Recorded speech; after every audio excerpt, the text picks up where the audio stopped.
What's up to my friends on YouTube? Today I'm going to show you how to send a voice message on your iPhone. Now do keep in mind the other person has to have iMessage in order for this works, meaning they have to have an iPhone. And if you're not sure if they don't, you could see here that if the text is highlighted in blue, like it has the blue bubbles here, then they have an iPhone and you could send a voice message. But if they are green, then they don't have an iPhone and this will not pop up.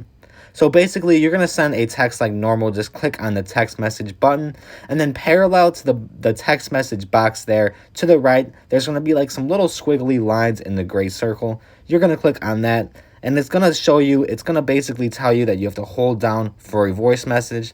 And I held it down there, and you hold it through the entire time that you're giving the voice message, and then you could just speak and say what you want for your voice message.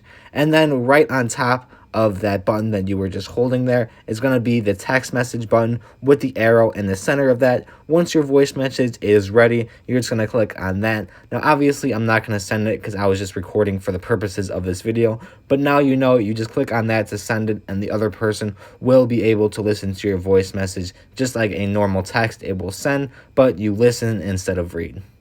If you had any questions though, or were confused at all on how this worked, be sure to leave a comment down below and I'll get back to you as soon as possible. Otherwise, if you found this helpful today, like and subscribe, and thanks for watching.